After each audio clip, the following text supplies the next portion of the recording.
హల్లెలూయా.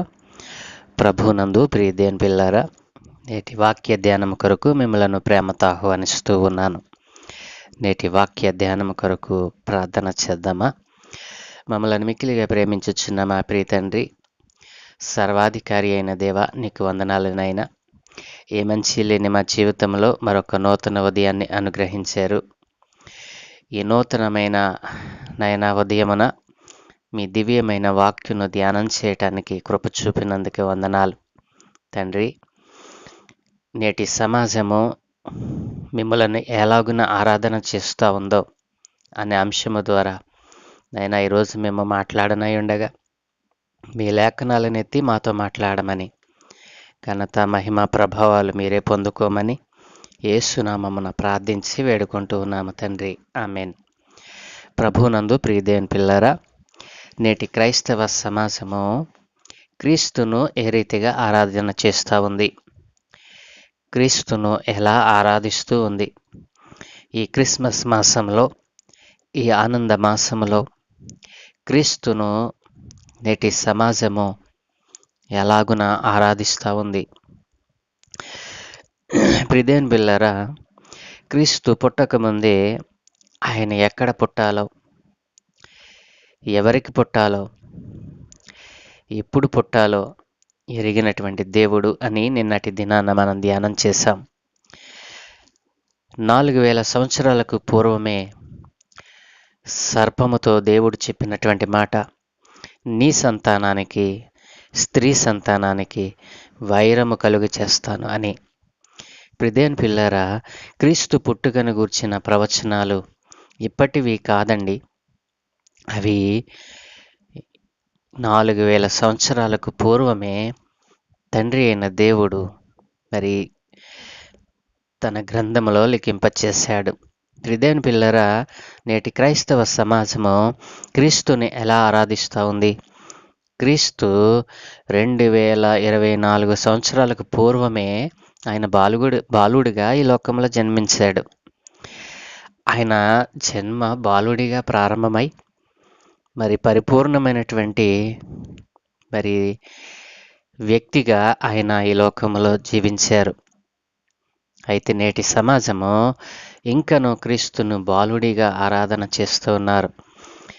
నేటి సమాజము క్రీస్తుని మరి పసిబాలునిగా అనేక రకాలుగా వారికి నచ్చినట్టుగా వారు ఆరాధన చేస్తూ ఉన్నారు. వాస్తవానికి క్రీస్తు ఇంకనూ బాలుడేనా? ఆయన ఇంకా పసిబాలుడిగానే ఉన్నాడా? ఆయన ఎవరు అనంటే లేఖనాలలో మనం చూద్దాం ఆయన ఎవరో. రోమీలకు రాసిన పత్రిక 9వ అధ్యాయము 5వ వచనము, శరీరమును బట్టి క్రీస్తు వీరిలో పుట్టెను, ఈయన సర్వాధికారి అయిన దేవుడయ్యుండి నిరంతరము స్తోత్రార్హుడై ఉన్నాడు. ఆమేన్. ప్రియమైన దేవుని పిల్లరా, క్రీస్తు బాలుడు కాదు. క్రీస్తు ఎవరండి?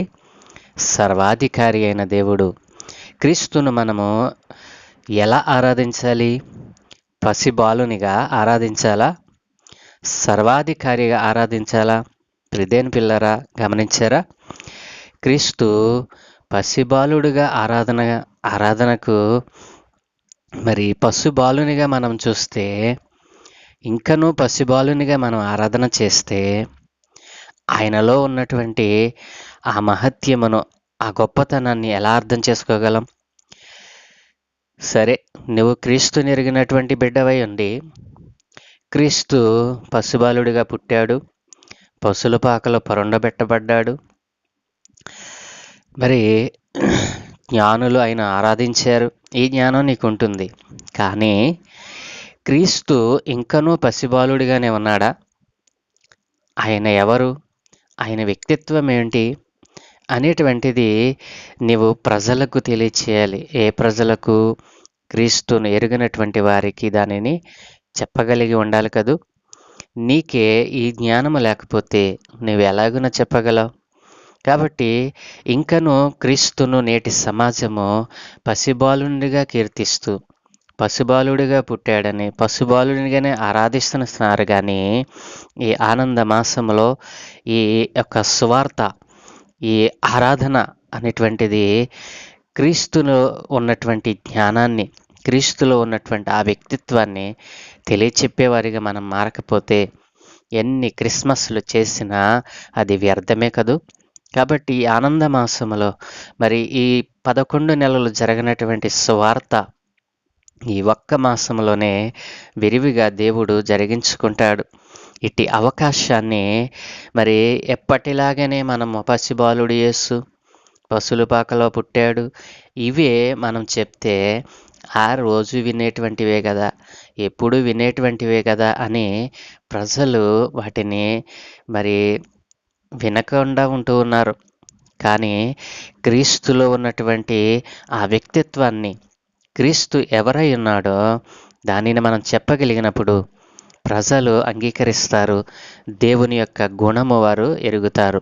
సర్వాధికారి అయినటువంటి దేవుణ్ణి ఇంకనూ నేటి సమాజము పసిబాలునిగా ఆరాధన చేస్తూ మరి క్రిస్మస్ అంటే క్రీస్తు పుట్టాక మాత్రమే అని మరి క్రోడీకరిస్తూ నేటి సమాజము దేవుని ఎరిగినటువంటి వారికి కనపడతా ఉంది. కాబట్టి నేటి సమాజమా, సంఘమా, క్రీస్తు పశుబాలుడిగా 2024 సంవత్సరాలు అయిపోయింది. ఇప్పుడు ఆయన ఎవరు? ఆయన సర్వాధికారి. ఆయన సర్వాధికారిగా మనం ఆయనను ఆరాధించాలి. మరి మన పుట్టుక మన తల్లిదండ్రులు చెప్తేనే తెలుస్తుంది. కానీ ఆయన పుట్టక ముందే ఆయన ఎక్కడ పుట్టాలో, ఎవరికి పుట్టాలో, ఏ ప్రాంతంలో పుట్టాలో ఎరిగినటువంటి దేవుడు. ఆయన సమస్తమును ఎరిగినటువంటి దేవుడు. ఈ లోకములో మరి సర్వాధికారాన్ని కలిగినటువంటి ఏకైక దేవుడు క్రీస్తు ప్రభుల వారు. ప్రియదేని పిల్లరా, నీవింకను మరి బాలునిగా ఆయనను చూస్తే, నీవింకను పసిబాలుడైన యేసుగా ఆయనను ఆరాధిస్తూ ఉంటే నీలో పరిపూర్ణమైనటువంటి భక్తి జీవితము లేదు అని మనము మరి అనుకొనవచ్చును కదూ. కాబట్టి పరిపూర్ణమైన జ్ఞానం నీకు ఎప్పుడు వస్తూ ఉంది? క్రీస్తును నీ మనస్సులో కలిగి ఉన్నప్పుడు, క్రీస్తు మనస్సులోనికి నువ్వు మారినప్పుడు, క్రీస్తులో ఉన్న వ్యక్తిత్వం నీకు అర్థమవుతుంది. ఆయన బాలుడు కాదు, ఆయన సర్వాధికారి అయినటువంటి దేవుడు అని గుర్తిస్తావు.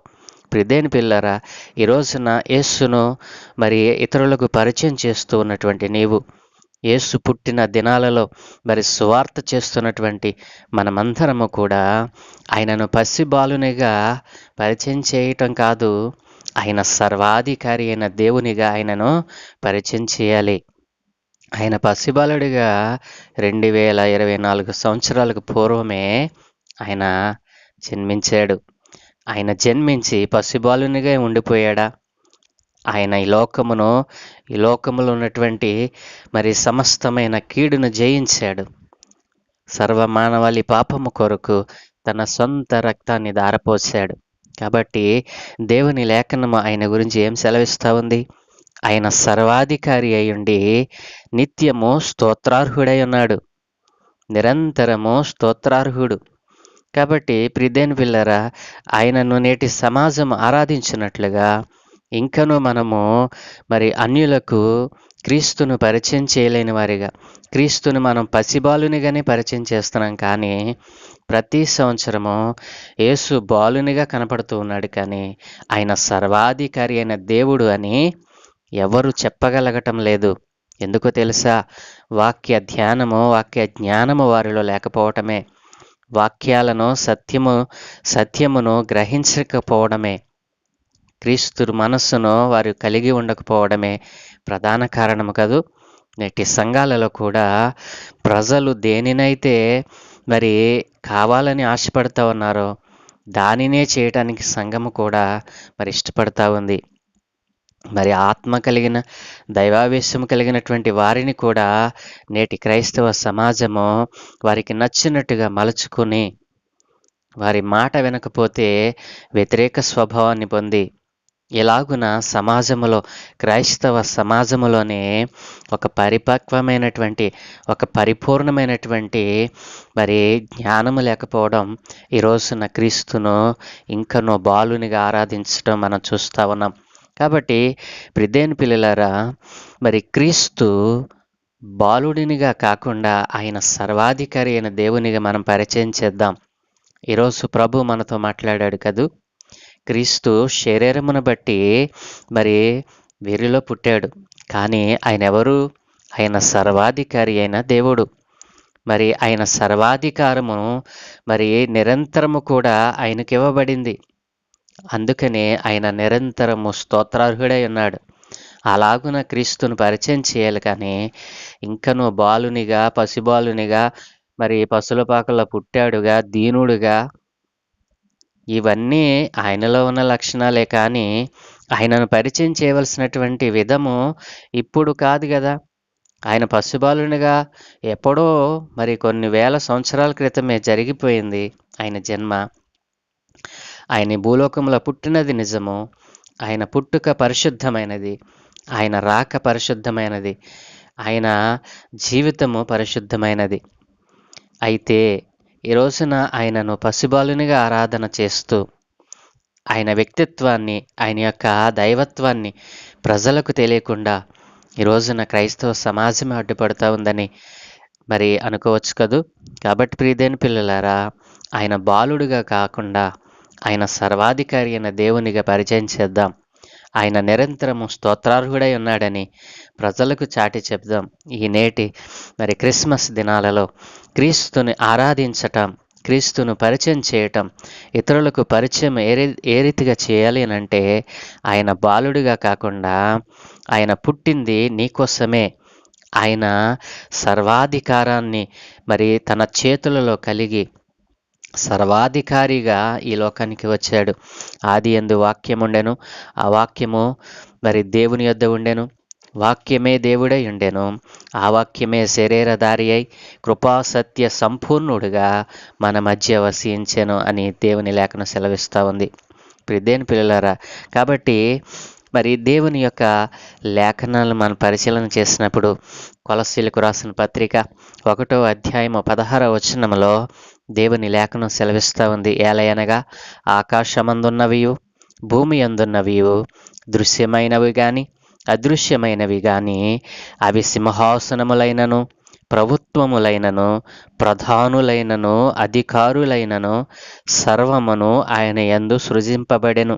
సర్వమును ఆయన ద్వారా ఆయనను బట్టి సృజింపబడెను. కాబట్టి ప్రియదేని పిల్లలారా, ఈ లేఖనం సెలవిస్తున్న రీతిగా ఆయన ఆకాశమందును దేవుడే, భూమి అందున్నవి కూడా, భూమి అందును కూడా ఆయన దేవుడే. ఆయన సర్వాధికారి. ఆయనకి ఏ అధికారం లేదని మనం చెప్పగలం. కాబట్టి ఆయన భూమి మీద ఆకాశమందు కూడా దేవుడై ఉన్నాడు. అదృశ్యమైనవి దృశ్యమైనవి కానీ సింహాసనములైనను రాచరికమైనను ప్రభుత్వములైనను మరి ప్రధానులైనను అధికారులైనను సర్వమును ఆయన యందు సృజింపబడెను.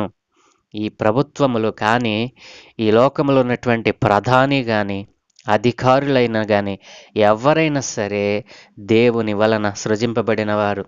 ఆ దేవుడే ఈ సర్వాధికారి అయినటువంటి క్రీస్తు ప్రభుల వారు. ప్రియదేని పిల్లలారా, క్రీస్తును ఏ రీతిగా ఆరాధన చేస్తూ ఉన్నారు? క్రీస్తుని ఇంకను బాలునిగా ఆరాధన చేస్తూ ఉన్నావా? సర్వాధికారి అయిన దేవునిని నీవు తక్కువ చేస్తూ ఈ రోజున ఆయన వ్యక్తిత్వాన్ని తెలుసుకొనకుండా, లేఖనాలను పరిశోధన చేయకుండా ఈ రోజున బాలునిగా ఇంకా ఆరాధించేవానిగా నీవు ఉన్నావేమో. క్రీస్తును ఇతరులకు పరిచయం చేస్తూ ఉన్నావా? క్రీస్తు సర్వాధికారి అయిన దేవుడు అని పరిచయం చేయి. సర్వాధికారి అయినటువంటి దేవుని యొక్క గుణలక్షణాలను మరి పొందుకున్న వారమై ఈ క్రిస్మస్ మాసంలో మన కుటుంబాలలో సంతోషము సమాధానముతో మరి నింపుకుందాం. క్రీస్తును బాలునిగా కాకుండా సర్వాధికారి అయిన దేవునిగా ఆరాధన చేద్దాం. ఆయనను ఇతరులకు పరిచయం చేద్దాం. ఆ రీతిగా ప్రభు మీ కుటుంబాలను దీవించునుగాక. ప్రార్థన. సకల ఆశీర్వాదములకు కారణభూతుడైన తండ్రి, మా మంచి దేవా, నీకు వందనాలనైనా. అవును దేవా, నేటి సమాజము నిన్ను బాలునిగా, పసిబాలునిగా ఆరాధన చేస్తూ ఇంకనూ అజ్ఞానముతో నాయన ఉండి ఉన్నారు. అట్లాంటి వారందరితో మీరు మాట్లాడారు. నీవు బాలుడవు కాదు అని, నీవు సర్వాధికారి అయిన దేవుడయుండి మరి నిరంతరము స్తోత్రార్హుడవై ఉన్నావని ప్రజలు గ్రహించినట్లుగా సహాయం దయచేయండి. నీ లేఖనానుసారమైన జ్ఞానము నైనా బైబిలు గ్రంథ జ్ఞానము అనేక మందికి నైనా ఈ రోజున కొదువవుతా ఉంది. దైవ జ్ఞానముతో నింపబడకుండా లోకానుసారమైనటువంటి వాటిని నైనా ఇదిగో సంఘములో నీకు చొప్పించి ఈ రోజున క్రీస్తును ఆరాధించవలసిన విధమును వారు పాడు చేసి ఉన్నారు నాయన. నీవు సర్వాధికారి అయిన దేవుడు అని ఇతరులకు పరిచయం చేయలేకపోతా ఉన్నారు. అయ్యా, ఈరోజు మీరు మాతో మాట్లాడిన ఈ సందర్భమును బట్టి నాయన అనేకులు నాయన ఈ విషయాన్ని గ్రహించి ఆయన బాలుడు కాదు, ఆయన సర్వాధికారి అయిన దేవుడు అని నాయన ఇతరులకు పరిచయం చేసేటువంటి విధముగా ఈ రోజున నీ బిడ్డలను మార్చమని, ఆరాధించేవారిగా, క్రీస్తును పరిచయం చేసేవారిగా నైనా ఇదిగో నీ పుట్టుకను నైనా వారు పరిచయం చేస్తూ ఉన్నప్పుడు నీవు సర్వాధికారి అయిన దేవునిగా ఈ లోకంలో పుట్టావని, సర్వాధికారముతో నీవు ఈ ప్రపంచాన్ని ఏలబోతూ ఉన్నావని ప్రజలంతా గ్రహించినట్లుగా సహాయం దయచేయమని ఈరోజు మేము చేయు పనులన్నిటి మీద మీ కనుదృష్టి ఉంచండి. నాయన మా ప్రయాణాలలో, ప్రయత్నాలలో సమస్తమును దీవించండి. మీ దూతల కాపుదలు అనుగ్రహించండి. మీరే మహిమ, ఘనత, ప్రభావములు పొందుకోమని ఈ ఆనంద మాసములో ఏ కుటుంబంలో కూడానైనా ఏ విధమైనటువంటి సాతాను క్రియలు జరగకుండా అందరి కుటుంబాలలో సంతోషమును, సమాధానమును అనుగ్రహించమని, నేడు పుట్టినరోజు, పెళ్లి రోజు జరుపుకుంటున్న బిడ్డలందరి మీద మీ ఆత్మనుంచమని, నూతన దయాకిరీటముగా మరొక సంవత్సరాన్ని వారికి అనుగ్రహించినందుకు మీకు స్తుతులు చెల్లిస్తూ, ఘనత, మహిమ, ప్రభావాలు మీరే పొందుకోమని యేసునామమున ప్రార్థించి వేడుకుంటూ ఉన్నాను తండ్రి. Amen, amen, amen.